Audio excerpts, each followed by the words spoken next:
Hoy vamos a hablar del tema de la identidad religiosa, que es uno de los temas elegidos por ISER, Instituto Superior de Estudios Religiosos, para este año de 2016. Quiero aclarar que me voy a referir a este tema no desde la tradición de algunas de las religiones occidentales o de las religiones más importantes del mundo, sino desde una perspectiva de antropología cultural y de sociología de la religión. Desde este punto de vista, entonces, voy a enfocar más bien como ejemplos y como preocupación algunos casos que todos podemos ver en las religiones del monoteísmo occidental, que son también las mayoritarias en nuestros países de la cultura occidental.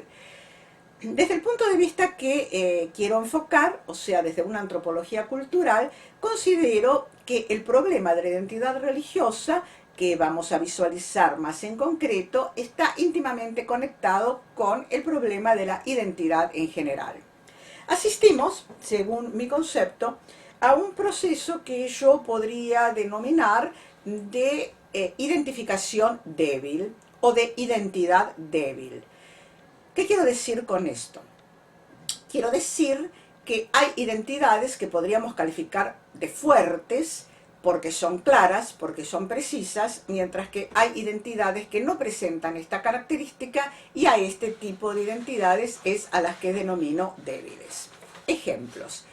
La nacionalidad es una identidad fuerte. Uno es argentino o no es argentino. El sexo, en principio, también es una identidad fuerte. Uno es varón o es mujer. Durante muchos años, siglos, y yo diría hasta hace no más de 50 años, las identidades religiosas en Occidente, en nuestra cultura occidental, eran identidades fuertes. ¿Cómo se podía apreciar esto? Por varios rasgos que todos podemos apreciar y las personas que tenemos ya alguna edad recordamos perfectamente. En primer lugar, las personas se caracterizaban religiosamente de una manera clara. Soy católico, soy luterano, soy judío. También, si no tenían ninguna religión, soy ateo o soy agnóstico. Por supuesto, podía haber matices, pero también eran identitariamente claros. Era bastante común que una persona dijese, soy católico, pero no practicante. O, en una versión más casera o más barrial, soy católico, pero no creo en los curas. También era bastante común que las personas dieran alguna explicación de su opción, sobre todo cuando no era religiosa. Por ejemplo, no, yo no soy religioso porque soy socialista o porque soy comunista. Desde el punto de vista del individuo, entonces, resultaba clara la identificación que él se hacía de sí mismo y la que el tercero, la sociedad, los grupos, hacían también de él. Es decir, su comportamiento y sus palabras eran adecuados a lo que él quería expresar como identidad religiosa.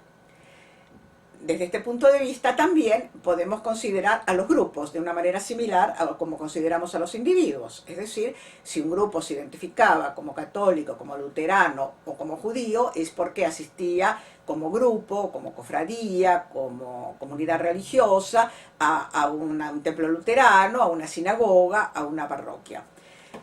Esta situación ha variado en las últimas décadas y esto es claramente perceptible.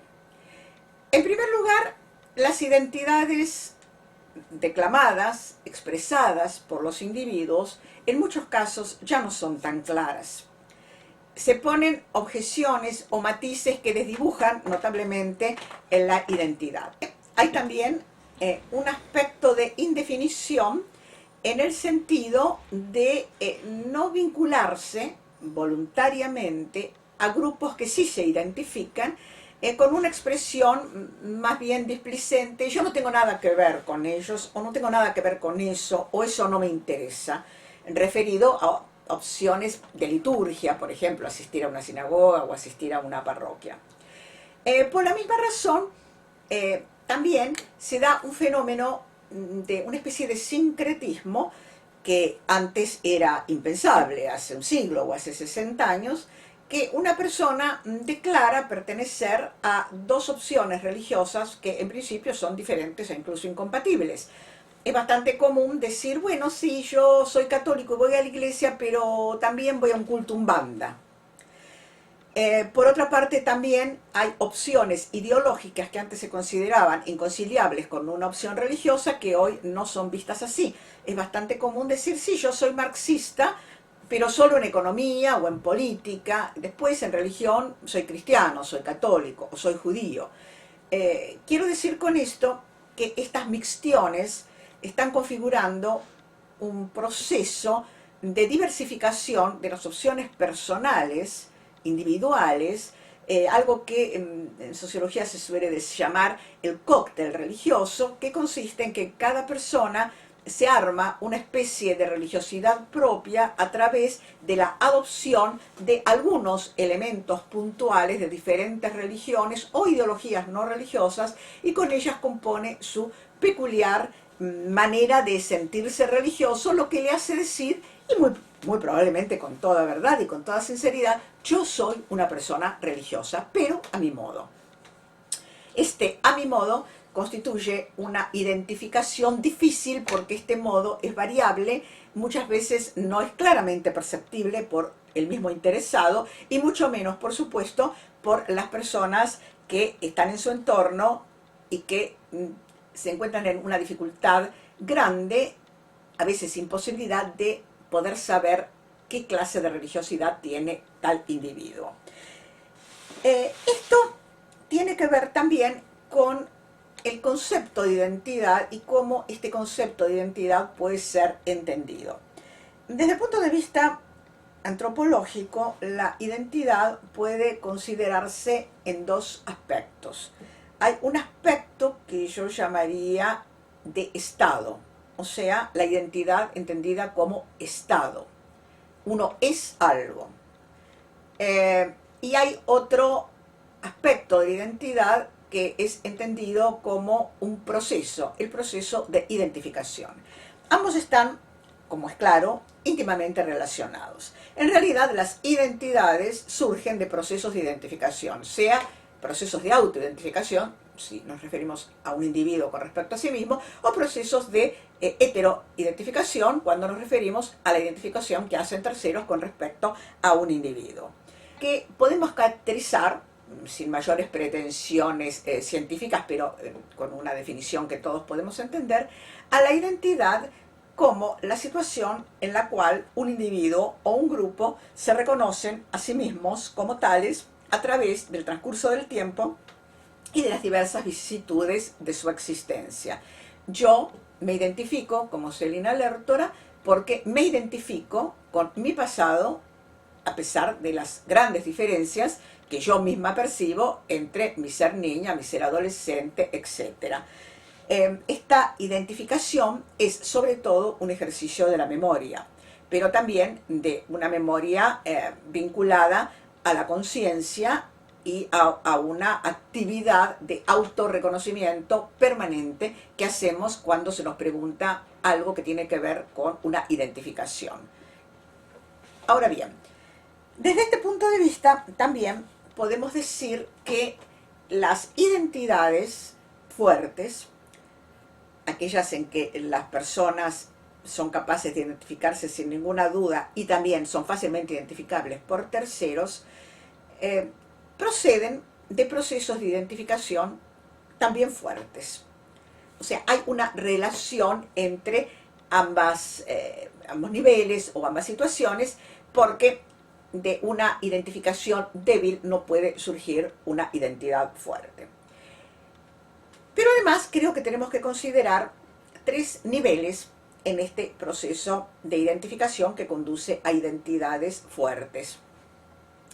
En primer lugar, existe una identidad que yo llamo ejercida y que consiste en que alguien se identifica con lo que es simplemente por tradición, porque siempre ha sido considerado así.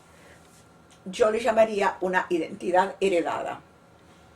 Y estas identidades, en la mayor parte de los casos, casi podría decirse en la totalidad, provienen de una u otra manera de procesos de socialización. En nuestras sociedades, hasta hace medio siglo, las identidades religiosas provenían fundamentalmente de este tipo de procesos de identificación. Una persona que nacía en una familia católica, por ejemplo, era educado por sus padres en el catolicismo, iba a lo mejor a una iglesia católica, hacía el catecismo, tomaba la comunión, continuaba entonces a lo largo de su vida siendo católico, aun cuando más tarde abandonara en parte las prácticas, pero difícilmente se cuestionaba ese ser católico que había recibido por tradición. De tal manera que esta identidad podía ser una identidad fuerte, sin ninguna duda, pero era solamente ejercida o, diríamos, socializada. En un segundo momento, las identidades fuertes son o se hacen conscientes. Esto siempre sucede con un proceso de crisis en la identidad o de confrontación en la identidad. Esto sucede también cuando de alguna manera la persona o el grupo, siempre podemos considerar ambas cosas, la persona o el grupo, sale de su entorno habitual y confronta con otros grupos, con otras personas, con otras maneras de ver la realidad, la religión, las relaciones religiosas. Generalmente también tiene que ver con cambios y matices bastante importantes en su concepción de las relaciones sociales o de las relaciones laborales o de las relaciones nacionales, como por ejemplo los inmigrantes. Todo esto configura un cuadro que de alguna manera hace entrar en crisis, entendiendo por crisis un cuestionamiento y una pregunta acerca de qué soy yo.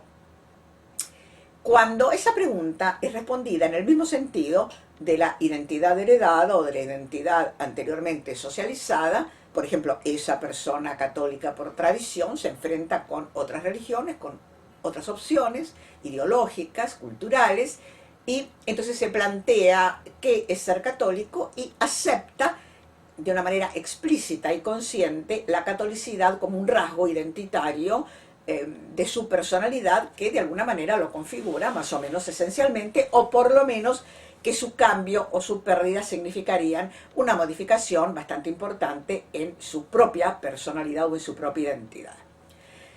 En una tercera y más fuerte situación de identidad, también resultado de un proceso de identificación, las personas se encuentran, se han optado por esta identidad y está esa identidad o ellas mismas en una situación de peligro de pérdida o de disolución o de distorsión, se encuentran, digo, en la necesidad de defenderla. En este caso, la identidad como estado pasa a ser también una identidad de proyecto. Es decir, yo me propongo, no solo soy católico, no solo soy consciente de que soy católico, sino me propongo además ser católico. Es decir, es una opción más fuerte todavía porque es una opción de proyecto hacia futuro. Este proceso, que es el más fuerte, evidentemente se da sobre todo en los casos en que esa identidad es cuestionada de una manera también fuerte, como por ejemplo presiones para cambiar la identidad religiosa, para abandonar la religión, como ha sucedido en muchos regímenes, sobre todo en la época de la Cortina de Hierro, en que prácticamente no solo no se podía practicar la religión, sino que había una cierta política y un cierto esfuerzo político de lograr que las personas abandonaran incluso anteriormente sus creencias. Estos procesos de identificación fuerte de la identidad religiosa como proyecto son también necesarios cuando un grupo religioso como tal está en situación de alto riesgo de desaparecer, y esto es algo de lo que estamos viendo, por ejemplo, en grupos religiosos minoritarios en algunas regiones de Medio Oriente. El salvar a estos grupos representa indudablemente una cuestión no solo de derechos humanos y de consideración a la diversidad cultural, sino también de alguna manera para las religiones que se encuentran, o para los grupos religiosos que se encuentran fuera de la situación de conflicto o de riesgo, un deber incluso religioso. Considerar esto de esta manera es relativamente fácil ahora porque los líderes religiosos de las grandes religiones monoteístas occidentales están todos acorde en que esto es así, pero indudablemente hace 50 o 60 años esto no era de tal manera, de modo que creo que en ese sentido el apoyo a las identidades religiosas también está más fuerte, precisamente porque se toma conciencia de estas dificultades de mantener la identidad. Las identidades religiosas fuertes pueden perderse por tres causas fundamentalmente. En primer lugar, por la difusión. La persona no sabe muy bien dónde está el límite entre ser católico y no serlo, entre ser judío y no serlo. Puede perderlo también por mixtión o sincretismo, como el caso que he dicho de las personas que aceptan ideologías y religiones que en su conjunto son incompatibles, y también puede perderlo por una situación de indefinición o de no opción, es decir, mantener una cierta situación de duda a lo largo probablemente de toda la vida. Para terminar, quisiera decir con un cierto sesgo de advertencia para que no confundamos las diversas situaciones, que para que haya un auténtico diálogo interreligioso tiene que haber una identidad suficientemente fuerte. De lo contrario, el diálogo interreligioso puede hacer correr el riesgo de que se pierdan y se confundan las identidades religiosas si estas son débiles. Por eso, cuando estamos en presencia de identidades débiles y muy débiles, que por supuesto las hay en todas las religiones occidentales, a veces el esfuerzo de comprensión de la otra religión puede llevar a una especie de sincretismo o de mixtión, de la cual sale un tercer quid que no se sabe muy bien qué es, pero que en cualquier caso no es diálogo, sino que en todo caso es confusión. Por lo tanto, es importante que todos los que estamos, como estamos en ISER, en la propuesta del diálogo interreligioso, tengamos que tener en cuenta siempre que para dialogar en forma positiva y efectiva y también digamos con valor religioso para cada una de nuestras respectivas religiones, debemos tener en cuenta que tenemos que tener una identidad religiosa suficientemente fuerte. Bajar el nivel de identidad religiosa excesivamente conduce en realidad a la dispersión y no al diálogo. Confío en haber sido clara en este sentido, porque los que estamos en ISER tenemos un sumo interés de que no se confunda nuestra posición, que es dialogante, pero manteniendo las identidades, con ninguna especie de búsqueda de una especie de superación hacia una pretendida religión universal u otro tipo de opciones. No discutimos sobre ellas, cada uno tiene derecho a estar en lo que cree o lo que le parece mejor, pero no es la opción del Instituto de Estudios Religiosos Superiores. Gracias.